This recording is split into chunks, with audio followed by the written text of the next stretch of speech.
Madam ఇప్పుడు roster case అని చాలా ఎక్కువగా హల్చల్ అవుతుంది. అసలు రోస్టర్ అంటే ఏంటి?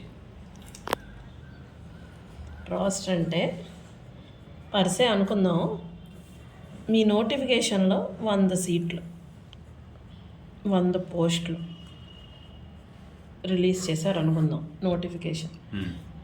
ఆ 100 పోస్టులు ఫస్ట్ ఆఫ్ ఆల్ కేటగరైజ్ చేస్తారు అకార్డింగ్ టు దేర్ పర్సంటేజ్.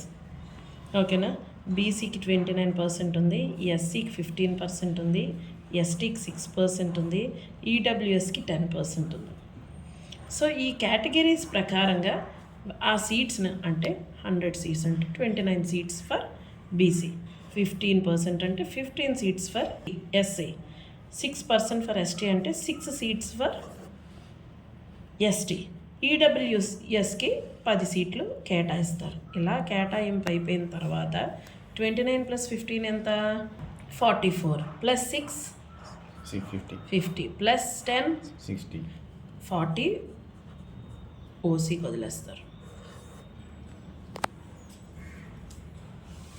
వదిలేస్తారు. అర్థమవుతుందా? ఈ 40 ఇప్పుడు ఇది vertical division or vertical allocation of post for reservation. ఇప్పుడు మనకి హారిజాంటల్ ఉంది. హారిజాంటల్ ఏంట్రా అని అంటే విమెన్ రిజర్వేషన్ ఉంది. జనరల్గా రోస్టర్లో ఈ రెండింటినీ బ్యాలెన్స్ చేయడం కుదరదు. ఫస్ట్ అయితే వర్టికల్ డివిజన్ని పర్ఫెక్ట్గా ఫాలో అవ్వాలి, తర్వాత హారిజాంటల్ డివిజన్ని చేయగలగాలి. ఉన్న పోస్టుల్లో ఇప్పుడు 29 పోస్టులు ఉన్నాయి బీసీకి. ఈ బీసీ 29లో 33% విమెన్కి కాబట్టి ఆ సీట్లు విమెన్కి రిజర్వ్ అయిపోతాయి. అలాగే ప్రతి కేటగిరీలో విమెన్ రిజర్వేషన్ జరుగుతుంది.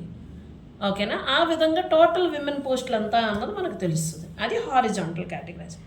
జనరల్గా అంత ఈజీ కాదు ఆ కేటగరైజేషన్, కానీ కొంత మేరకు అట్లీస్ట్ వర్టికల్ అయినా to the point, to the law follow అవ్వాలి. ఏవైతే ఈ రిజర్వేషన్స్ కేటాయించారో బీసీకి, ఎస్సీకి, ఎస్టీకి, ఇవన్నీ ఈ కేటగరైజేషన్ ఆఫ్ పర్సంటేజ్ ఏదైతే ఉందో ఇదంతా లా ప్రకారంగా వచ్చింది.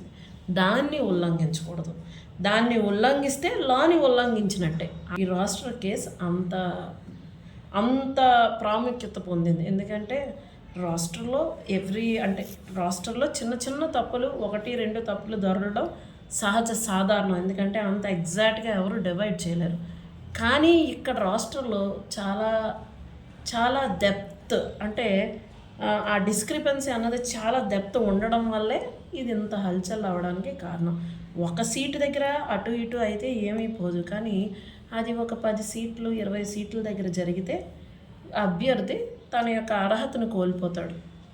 అదే సుప్రీంకోర్టు డిఫరెంట్ కేసెస్లో, గుప్తా కేసులో కానీ, కేదరియా కేసులో కానీ దాన్ని సైట్ చేయడం జరిగింది. జార్ఖండ్ కేసులో కూడా అది సైట్ చేశారు సుప్రీంకోర్టు. 1-2కి ఏమీ ప్రాబ్లం ఉండదు, కానీ ఎక్కువ సీట్లలో అయితే మెరిట్ స్టూడెంట్ ఒక మంచి ఉద్యోగాన్ని కోల్పోయే అవకాశం ఉంటుంది అనే ఒక ఇది ఉంటుంది. కాబట్టే ఇప్పుడు గ్రూప్ 2లో ఎంత ప్రాముఖ్యత, ఇంత ట్రెండింగ్లోకి రావడానికి కారణం అదే. అంటే ఏదైతే మిస్టేక్ ఉందో దాని యొక్క డెప్త్ చాలా ఎక్కువ ఉంది.